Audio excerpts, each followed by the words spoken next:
Yep, Blue Star's family tree is getting a sequel. This video assumes you've seen that one, so if you haven't, give it a watch. Or just be confused at some small points, your choice.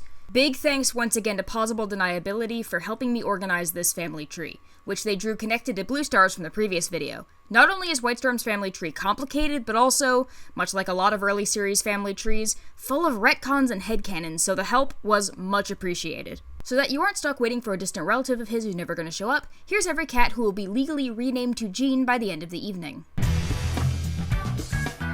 A couple of notes about this list. One is that Whitestorm, being Graystripe's new baby daddy, came about as a result of a community post I made ages ago, asking folks who Graystripe's dad was. Whitestorm was the most popular and plausible answer. We're also not covering any kids Whitestorm's babes probably had with other baby dolls like Darkstripe or Longtail. 15 cats is already a lot, so Dustfern is going to be a separate video, a threequel, if you will, and Graystripes will be after that. You'll also notice that Dustpelt himself isn't included. That's because, according to Plausible, he was retconned into being Frostfur and Brindleface's brother, which caused his relationship with Ferncloud to become bad. The retcon taketh away incest, and the retcon giveth incest anew. And as a kid reading Warriors for the first time, I had no idea who Dustpelt's parents were anyway, so it's no skin off my nose. Let's get started. Fuzzypelt is easy, he's just solid black, so that's a capital B allele for black. Black is dominant to every other allele on the locus, so we're just gonna give him that one single capital B in case we want him to carry something else later. All his fur stands on end, so I'm gonna call him a Longhair and diagnose him with excess static charge. There's no genes for rolling around on carpets all day long, but for Longhair, there's two little L's. Longhair is recessive to the capital L allele, which causes short hair, so he'd have to be homozygous. He has no white, so that's homozygous WW. The W allele produces no white. We'll talk about the other alleles on this locus as they're needed. Lastly, the patterns we call tabby are caused by the presence of a goatee, which is coded for by the capital A allele. Since Fuzzypelt is not a tabby, he's going to have two little a's instead, which are recessive and don't code for a goatee, making the cat a non-tabby. That's it for him. Pretty straightforward. All these blanks and empty loci are left intentionally unfilled so that we can come back to them later as needed. His mate is Robinwing, and she will be very convenient to us. She's described as dusky brown with a ginger patch on her chest. I think that makes her a chocolate tortie. Chocolate is simple enough. It's on the same locus as black. Black is capital B and chocolate is little b. That locus also has cinnamon, which is recessive to both black and chocolate, represented by B1. I could make Robinwing homozygous here, or have her carry a sneaky B1, and both would be fine since chocolate is dominant over cinnamon, but I'm gonna keep her homozygous, for now. Ginger, aka Red, is a bit more tricky. It's sex-linked, located on the X chromosome. That means females who have two X chromosomes have two copies and can be heterozygous, but males, who only have one X chromosome, can't. They're always hemizygous instead. Since the ginger-causing allele, capital O, is codominant, that means cats with two X chromosomes can be torties and cats with only one X chromosome can't. Robinwing, being female, has two X's, so one of those X's has a ginger-causing capital O allele, and the other one doesn't. Instead, it has the no ginger allele, little o. That lets her be a tortie, even though she seems to only express the one little patch. Cute! She's not described as a tabby, so she won't have any capital A alleles, which would make her one. Just two little A's for solid. Wiki says her tail is, quote, thick-furred, but thick-fur does not equal long fur. Thickness and length are different things. Recall that long hair is recessive and short hair is dominant, so if we want any of their kids to be able to be short hair, one of the parents also needs to be short hair. That's gonna be Robinwing, a thick-furred short hair cat. Like Cheetos. Moving on to their kids, let's tackle the easiest one first. Brindleface is a pale gray tabby who's described as having, quote, darker flecks. Even as a kid, I always interpreted this to mean that she was a spotted tabby. However, her kids, Ashfur and Ferncloud, are described as pale gray with darker flecks, but not as being tabbies. Spotted tabby is a gradient trait, see? Mackerel tabby refers to this tiger-like stripe pattern. It can be modified by countless polygenes to break up and turn into little small spots. Since there's so many of those polygenes, it creates a gradient of possible phenotypes. Rather than a clear dichotomy between spotted and mackerel, cats can be anywhere in between. So to me, their descriptions mean that Ashfur and Ferncloud are going to be very clearly spotted tabbies, who pretty much just have spots, but Brindleface is a little more in between. We'll talk about this more when we get to them. In order to be spotted, she has to be mackerel. Mackerel is coded by capital MC and is dominant over classic tabby, this blotchy pattern, which is in turn coded by little MC. So let's give Brindleface a single capital MC to make her mackerel. I'm not going to draw in her polygenes because they're polygenes. We'll just keep in mind that she's semi-spotted, like 70% spotted. This is called broken tabby, by the way. But Wait, in order for that mackerel spottedness to be expressed, she needs to have at least one capital A allele. That's a problem because they're both solid, and solid little a is recessive. Neither parent can give her one. We'll need to make one of her parents into a tabby. So when a black cat gets the agouti-causing capital A allele, it makes them into a brown tabby, which looks very distinct and different from a black cat to the point where a lot of people don't know that brown tabbies are genetically black. But chocolate cats, when given capital A, are still chocolate, just with stripes. So I think it's going to be less disruptive to give the capital A to Robinwing, who is henceforth a tabby. Additionally, the ginger causing capital O is epistatic to non-agouti's little a. That means that capital O stops little a from working and makes all ginger cats into tabbies. With any other tortie, I'd say, hey, she's already half-fake tabby anyway. What with the ginger? What's a few more stripes? But she only has the one patch of ginger, and it's in a place where tabbies don't generally have stripes, so that doesn't really apply to her. It's just a little fun fact for you. We can minimize her stripiness by making her ticked. Most tabbies have agouti and non-agouti hairs and a pattern. Ticked is a modifier of the agouti locus, which causes almost the cat's entire pelt to be agouti, with very few non-agouti hairs. The result is that the only stripes are on the legs, face, and tail.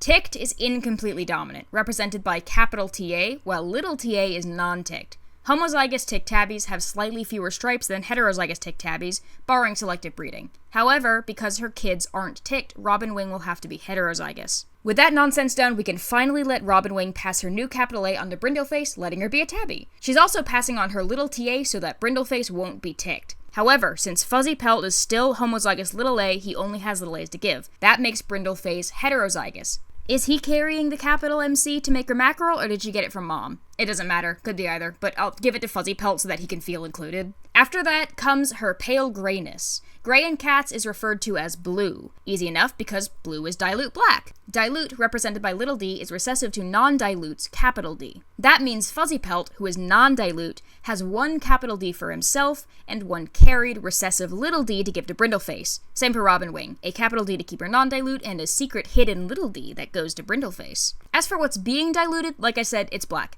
That means she gets that capital B from her also black dad, Fuzzypelt. But since mommy Robinwing only has little b's to pass, Brindleface is going to be carrying chocolate. She also has no ginger at all, which, because she's dilute, would turn into cream if she did have any. Being female, she has 2 X chromosomes. That means she has to get one little O from mom and one from dad as well. Dad isn't ginger, and he's male with a Y chromosome instead of a second X, so that means he only has one single non-ginger little O to pass on to her. And Robinwing also has a non-ginger little O she can give as well. Perfect! Brindleface's fur length isn't specified, but we already established in a previous video that Whitestorm is a long hair and their kids are short hairs. So just like with Brindleface's parents, she'll need to have that capital L to pass on to them. She gets that capital L from her short hair mom, Robinwing, but Fuzzypelt only has little L to pass, making Brindleface heterozygous yet again. She has no white, so both parents just give her their W's. That's all we need for her. Let's move on to bisexual farm twink Ravenpaw. He should be easy too. He's just solid black, so same process as Brindleface for the B locus. He's also short hair like Brindleface.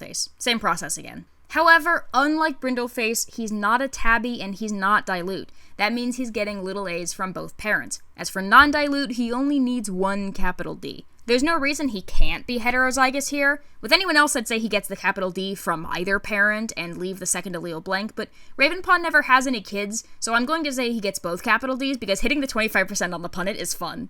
Now we run into a problem. Ravenpaw has what we call low white. Note that the no white allele is W. On that same locus is the white causing allele S. S is codominant with W. That means when a cat is an SW heterozygote, the cat will be under 50% white, which is low white. When homozygous SS, the cat will be over 50% white, which is high white. The exact amounts and distributions are polygenetic and partially developmental, so I'm not worried about that so much, just the broader categories. Also, on this locus is WD, which causes white dominant. It's, as the name suggests, totally dominant to both W and S. It turns the cat fully white. Ravenpaw, having a cute little white locket, has to be an SW heterozygote, but neither parent can give him any white. I already gave Robinwing stripes, so I'm just going to give Fuzzypelt the same little locket as Ravenpaw. It may stand out a little more on his super dark fur than it would on Robinwing, but I think it's cute that he looks like his son.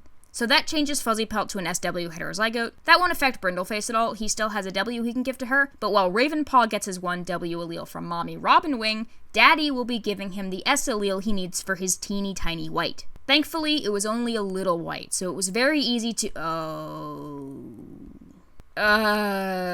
Okay, bigger problem. Frost fur is solid white. Let's do the easy part first. Fur length isn't specified, but her mate Lionheart is going to be a long hair for his mane, so let's make Frostfur a short hair. Same process as her siblings. Okay, procrastination over, Hell Hour begin. So she can't be white dominant because that would necessitate getting it from one of her parents, and if either of them had it, they'd be solid white themselves. SS cats who are born with tiny patches of color on their heads, called van spots, sometimes lose them when they grow up, becoming solid white. So, I guess I could also give Robinwing some white so Frostfur could get both of their W's, but look, I know I said I don't care about the exact amounts and shapes of white because it is polygenetic, highly varied, and often unpredictable, but it's stretching my sense of unlikely but possible to play at the idea of two tiny little lockets producing a kitten so white that they lose their van spots. I just don't think that's going to happen. Luckily, there is a third solid white on a totally different locus. Albino!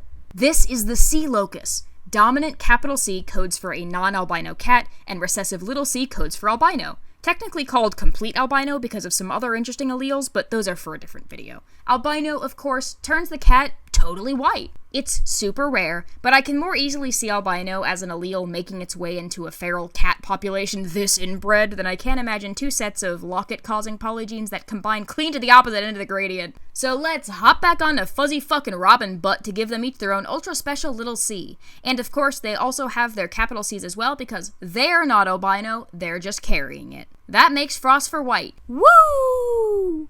But Murphy, you say? Wouldn't that give her red eyes? Nope. I could talk your ear off about the long-standing debate about blue-eyed versus red-eyed albino and all the vitriolic articles I read about it when I was studying this topic back in college. But the long and short is, albino cats have blue eyes, admittedly with a kind of unique pinkish tinge, that reflect red in the dark because their tapetum lucidum also has its pigment totally removed. This is true of any blue eyes, by the way, not just albino. As for the rest of her loci, since it's hidden by albino, she could potentially get anything from her parents. This is great news, and we'll come back to her later. So now I'm gonna circle back to Whitestorm, whose name is in the damn title. In the Blue Stars family tree video, we established that Whitestorm is not white due to the WD allele, but rather due to being homozygous SS. He was born with teeny tiny van spots that made him look like a little German boy, and then lost them when he got older. He's also a long hair. We also know his parents' genotypes. I'll reference them here, but I'm not going over them in detail again. Want to see them? Go watch Blue Star's family tree. He fucked good and hard twice.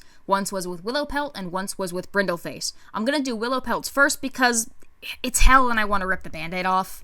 Willowpelt is described as a very pale silver-gray cat. That makes her blue, easy enough. She's got at least one capital B for black, and two little d's to dilute that black. I could use her quote-unquote silver description to add inhibitor, but she's not a tabby, so that wouldn't make her silver, it'd make her smoke. So she's just pale. I have personally always pictured her short hair, so here's her capital L to make her short hair. But I already know that she's going to need a long hair little L to give gray stripe later, so I'm making her heterozygous. Sadly, she can't have blue eyes if she doesn't have any white. Some folks take her eyes being described as unusual blue to mean that she has some blue eye causing mutation that wouldn't require white or something, but those don't look unusual, they just look like normal blue. They're unusual to us because blue normally needs white, but cats don't know that, they don't know genetics. So I'm giving her green eyes, which can look very close to blue. They're unusual because they're that kind of pale green that, looks blue in the right lighting. So cats sometimes call her eyes blue, but it looks different from the actually blue-eyed cats. I'm overthinking this, but that's the fun of it.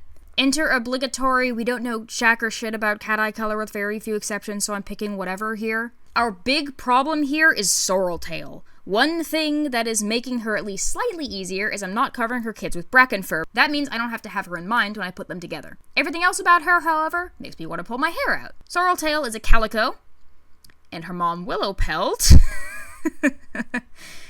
Solid blue. I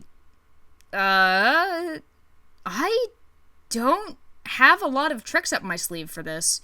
Willowpelt can only give little O's for non-ginger because she doesn't have any ginger. Whitestorm's white can cover a lot, yes, but his parents and his mom's parents also don't have any capital O's, so that's not something he can have either. That means either Sorreltail loses her tortie, or Willowpelt has to gain some tortie. I really don't like either of these options. I really, really don't. But Sorreltail, I feel the calico-ness is very crucial to making her recognizable. Willowpelt can get a small amount of cream, that's diluted ginger, and still kinda be Willowpelt. Yes, cryptic torties exist, wherein, for various reasons, one of the tortie colors just doesn't show up, but that feels like cheating to me, and it isn't fun. I can give her very little cream, but I'm not going to hide it completely. I know that's kind of arbitrary, but I hope you get what I mean. And if you don't, I hope you at least understand that some kind of decision had to be made somewhere, and this is the one I'm making. The other problem comes from dilution. Willowpelt is blue, which is diluted. Again, Whitestorm being white could be hiding a lot of stuff, but both his parents are also dilute, so he has nowhere to get a capital D from. I'm going to play pedantic here and say that it doesn't technically say anywhere on her wiki that Sorreltail is black or brown or ginger. It just says she's a, quote, tortoiseshell and white, aka a calico. So now she's a dilute calico. I know sorrel as a color refers to this brownish shade, but consider, sorrel is also a kind of plant, and it looks like this. And she's not green either, so it's fine. It's a shame because her official art is so pretty, and I really wanted to make her a chocolate tortie, but sadly that's just not possible with her parent setup. Oh well. She's not a tabby, so she'll be getting little A's from both parents. Willowpelt only has little A's to pass, so that's easy enough. Whitestorm hasn't had his A locus filled in yet. Luckily, his mom is a little a homozygote, so he's at least carrying it and can give it to Sorreltail. She's low white, so she's getting one of mom's W's and one of dad's S's. She looks short hair in the mangas, so mom's capital L will do that for her, but because of Whitestorm, she's also carrying long hair. Graystripe is much easier. Graystripe is a blue tick tabby. Blue is easy enough. He's getting capital B from either parent, let's just say Willowpelt, and dilute from both parents the same way that Sorreltail unfortunately had to. You'll recall that ticked cats are almost entirely agouti hairs. Sometimes they have a darker streak down their back at various levels of noticeable. In a perfect world, Graystripe, who only has a single stripe down his back, would be a capital TA homozygote with a ton of less stripe polygenes. But we can't do that. And it's actually not because of his parents. Whitestorm's lineage has a pretty solid line of, well, solid cats who could be hiding TAs pretty easily. And same for Willowpelt. She's solid, so who knows what she's got going on under there? No. The reason Graystripe can't be homozygous is because of his kids, who I'm planning to cover, wish me fucking luck, in a future video. Luckily, there is that polygenetic factor to tick stripes, so he can still lean pretty far into the no-stripe range, just not as far as the near Opposinian look that I would prefer. I'm going to say that Willowpelt is carrying a hidden capital TA under her non-agouti. She passes this to Graystripe, letting him be ticked. Whitestorm is going to give him a little TA instead. Willowpelt, however, only has non-agouti little A's to pass, and Graystripe needs at least one capital A in order to actually express his ticked pattern.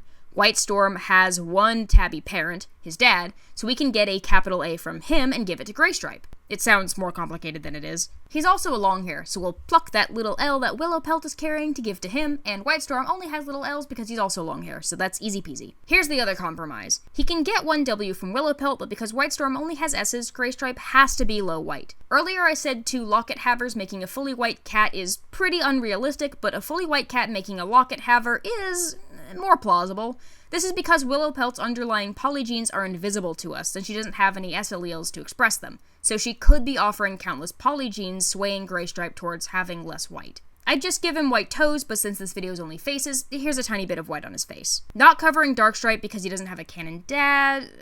Okay, neither does Graystripe, but look, there's already too many cats in this video. Hey, maybe a fun challenge for you. Figure them out yourself. Then we have Sootfur and Rainwhisker. They're both different shades of solid blue, and they're both short hairs. They're blue by the same means as Graystripe, and non-tabbies by the same means as Sorreltail. They can get capital L from mom to be short hair, but will be carrying little L because of Whitestorm. Like Graystripe, they're going to need a bit of non-canonical white due to his SS homozygosity. The good news is that means that Rainwhisker can keep his blue eyes. Whitestorm's other girl is Brindleface, who we covered earlier. They only have 2 kids, and those kids are basically identical, Ashfur and Ferncloud. As I said before, Ashfur and Ferncloud are even more spotted than their mother. This is not at all uncommon. Gradients don't always fall between parents. Sometimes they fall out on either side. They could get their macro alleles from either parent. They could get their agouti alleles from either parent. It doesn't matter, they have both. What else do they have? What are they carrying here? Don't know, don't care, moving on. Both Ashfur and Ferncloud are blue, so they're going to get a capital B, again from either parent, and one little D from each, which is probably why Squirrelfright broke up with. In canon, neither Ashfur or Ferncloud have white, but what one of them does have is blue eyes. Whitestorm comes in very handy here. It's like so important for basically any fan art of Imposter Bramblestar that Ashfur have blue eyes.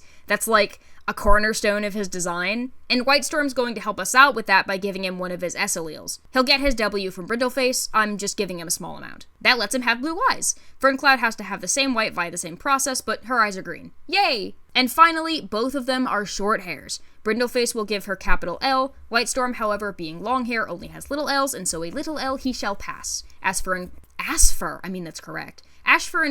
are both short hairs, but they're also both carrying long hair. Anyway, let's jump over here and cover Lionheart. Lionheart is Goldenflower's sibling, and we covered Goldenflower in the Tigerstar family tree video. Normally when I do multiple siblings, I also do their parents, but this is already a lot of cats, and I'm tired, and my shoulder hurts, and I don't really care about these people, and Lionheart and Goldenflower already look pretty similar, so...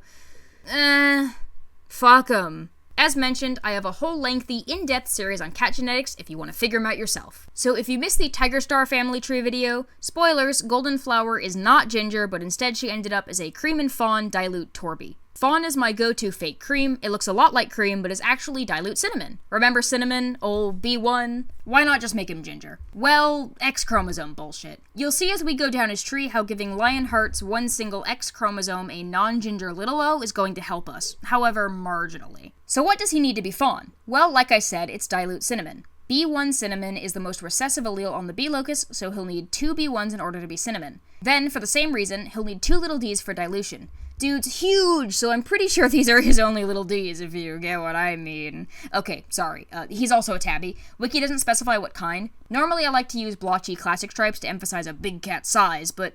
and this is stupid. Lion Blaze in the Firestars family tree video is already a gigantic fawn classic tabby, so I think that they look too similar.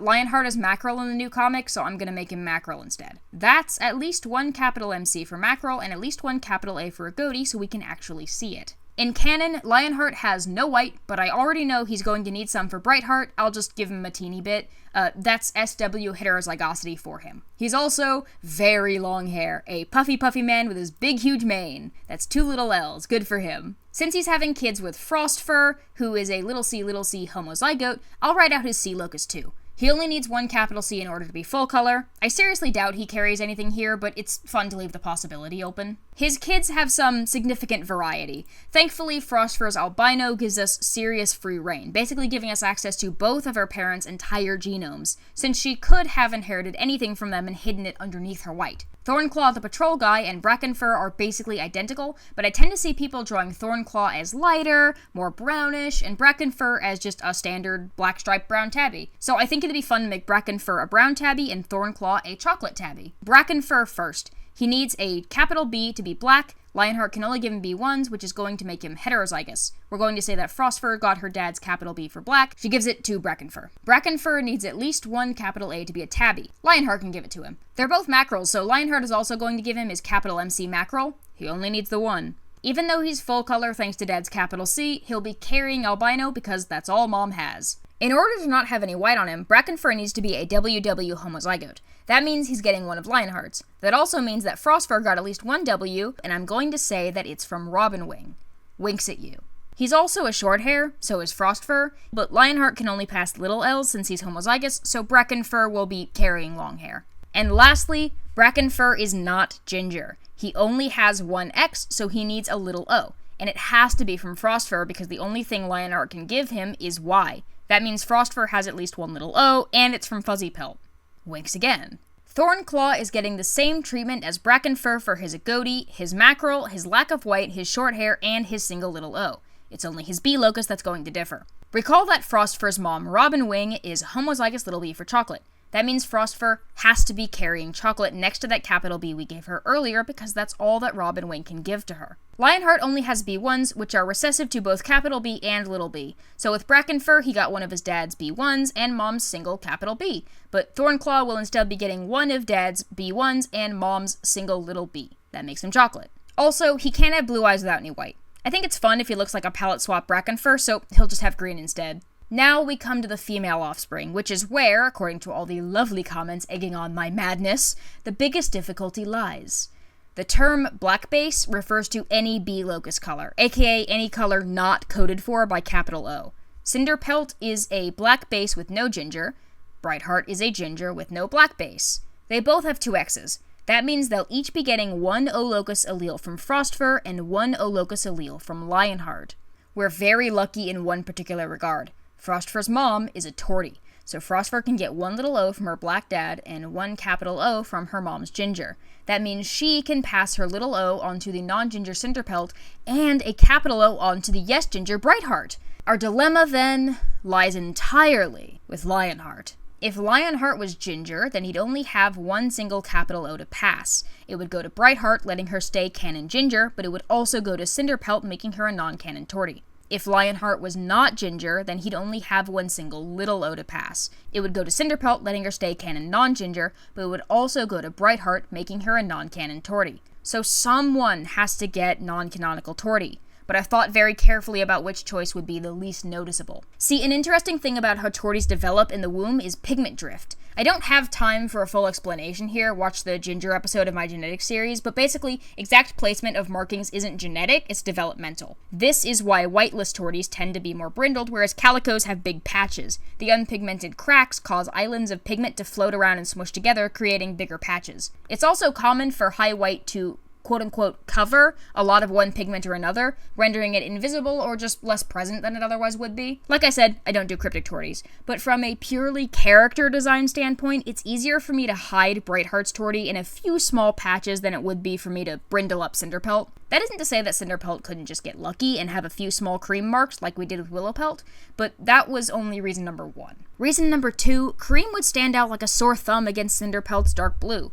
Brightheart, on the other hand, is non-dilute ginger and her mom carries chocolate. It wouldn't be invisible, far from it, but it'd be at least less disruptive than stark cream on dark blue. And, unlike Cinderpelt, Brightheart is a tabby, so the stripes will help it blend in even more. So that's what I'm going with. Cinderpelt is getting her mom's and dad's little O's. She's also getting her mom's capital B allele, and must also carry a recessive B1 allele from her dad because that's all he has to pass. She'll be getting a little D from him as well. Frostfur's parents aren't dilute, but remember, they needed to carry dilute for her sister, Brindleface, so she's got 1 capital D that she gives to both sons, which could have come from either of her parents, and 1 little D that she'll give to Cinderpelt, which also could have come from either of her parents. She's also not a tabby. Frostfur is already carrying a little A from her daddy that she can pass along, and Lionheart can carry 2, that's fine. Lastly, Cinderpelt is a short hair. She'll be getting her mom's capital L, but her dad only has long hair little L's to pass, so she'll be heterozygous here. Since there's no getting hit by a car gene, that's all for her. But if there was, Whitestorm would also be carrying it.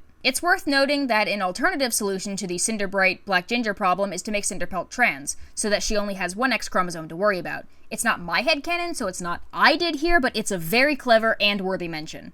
Oh, and no white means no blue eyes. Sorry, Cinder.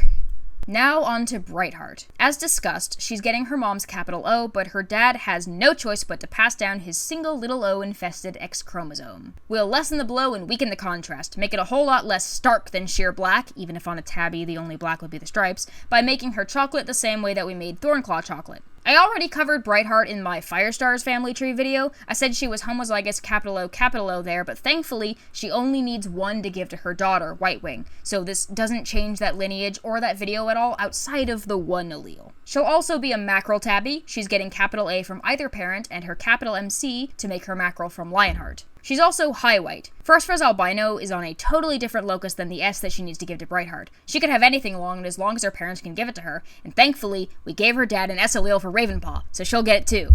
And of course, one of her mom's non-white W's as well. Quick side note, with her current genotype, here's what Frostfur would look like if she wasn't albino. We gave Lionheart a little bit of white for the same reason, with their powers combined! With both of their S alleles passed down, Brightheart can be high white. And since she's high white, she can have blue eyes. And lastly, she's a long hair. Frostfur is carrying the little L from her very helpful father, and Lionheart only has little L's, so they can make Brightheart a homozygote very easily. Phew! That was so many cats, and honestly a lot easier than I expected it to be.